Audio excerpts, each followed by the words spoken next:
The president's executive order eliminating payroll taxes for the rest of the year is making headlines. Although we all contribute to payroll taxes, most of us don't understand how it all works. We have somebody that does. Top Richmond money expert JB Bryan breaks it all down for us, and we welcome her back to Virginia this morning. Hey, JB, this is a little confusing for most of us, so can you tell us what are payroll taxes exactly and how are they used? You know, this is the first time in my career that I actually read a memorandum from the White House. So I definitely encourage everyone to go to whitehouse.gov and look under presidential actions and look at the memorandum of deferring. Now, a key word there is that word, deferral. Now, so we'll go back into that. But basically, we all need to know that when we pay payroll taxes, and this is for people who are working, and a payroll tax is paid by your employer, and a lot of us don't know that, and you, the employee.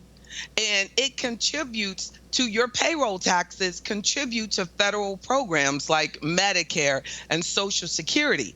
So this specific action lists that it wants to pull back what you contribute through your payroll to Social Security, to specifically the Social Security Trust Fund. So the employers are not going to have to put in their percentage, 6.2, and you're not going to have to put in your 6.2 of your check that goes to the Social Security Trust Fund. So your checks are anticipated to increase, but this is a keyword, deferral, as of today.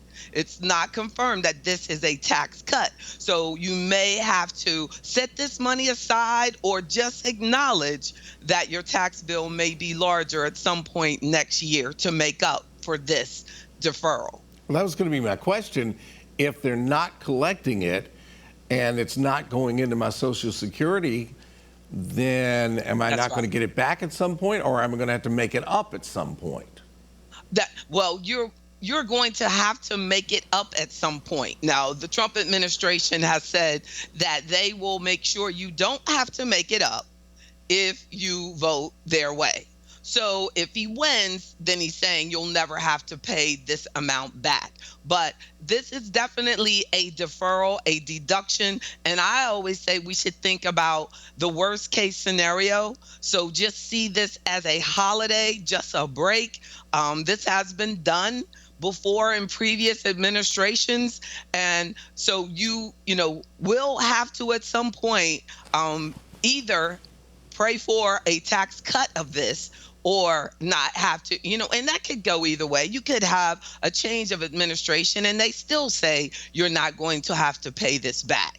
And that would be the best case scenario. But until think of it as a deferral. But there are people who are just getting back to work. They may have additional expenses associated with this pandemic. And that's the point, to help people have some extra money. If you're taking home, say, $1,000 every 2 weeks, that's going to bring your check up about $62. So you're usually, after your payment into that payroll taxation, that 6.2 is costing you about $62. So you're getting $938 now.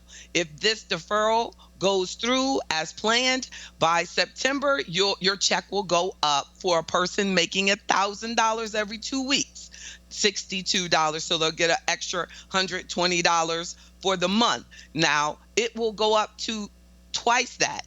If your income is going over 100,000, this benefit is not going to come to you. This is for a maximum of 100,000 in income or less. All right. So you say we may not have to pay it back, but I thought only two things that are absolutely for sure are death and taxes. So right. I'm a little skeptical on all of this. I know, right? If that is true. But then what did I say? You can be as skeptical as you you one, Bill. Okay. All right. Let me ask you a question. This is for working people. This is folks who do have a job and are working in COVID, who are contributing, so they'll get a little bit of a break. Do self-employed small business owners like yourself, how do you break that down? Where do you come down on that? Very good question.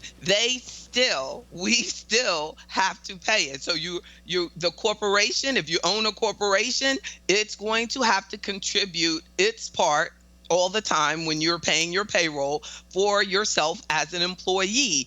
Or a person who is not incorporated, they actually have to contribute as an individual that entire 12% plus to the Social Security bucket. So they're getting this break as well. Self-employed or not, make sure that you get additional information on this. Go and look at your first White House memorandum as well.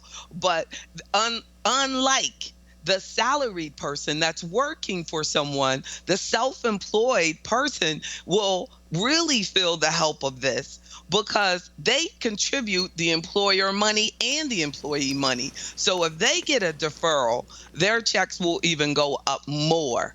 So but if they have to pay it back, of course, they'll have to. They'll have to pay back more too. So, all right. So the last question, real quick: the difference between payroll taxes, which we've just got a lesson on, sounds like it's for Social Security and Medicare and Medicaid and all those things. So they should just call it a Medicare, Medicaid, and all those things tax instead of a payroll tax.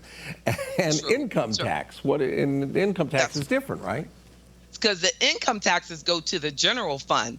And as I've seen that they say, if you don't have to pay this back, guess where the money will come from to re-up Social Security. The Social Security Trust Fund will get their money from the general funds. So your income taxes go into the government's general funds. One thing I must tell you for sure, that this pandemic has taught me more about government financing than I ever thought about. I mean, you have every dollar that is taken from us goes into different sections that now I hope it will wake us up and realize where the money, our tax money, where it's going. We need to know this. So do additional research. Ask your employer, what is their plan when this goes through? Are they going to increase your check?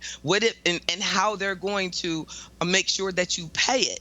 Because one sticky situation is if a person switches jobs, say in December, and how are they going to pay back that amount? But the IRS knows how, and the government knows how to make sure that you contribute. They keep up with their buckets. Their bucket's going to be filled up no matter what. All right, so last question. So if they do this and they defer it and defer it and keep deferring it, does that mean our income tax is going to go up? At some point, you may see an increase in what has to go into the Social Security bucket if they don't move it from the general fund, but that would mean your income taxes would go up, because if you're taking money from income taxes, general fund, and you're moving that over to Social Security, because what did we talk about last week? Social Security is taking a hit anticipated from COVID because wages are lower.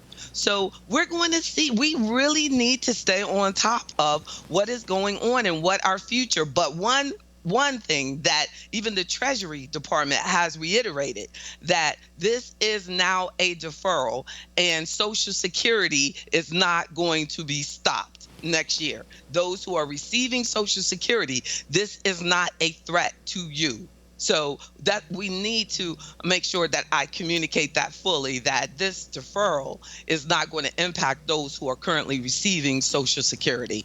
That's what has been said. All right. I think my bucket's got a hole in it by the old country song.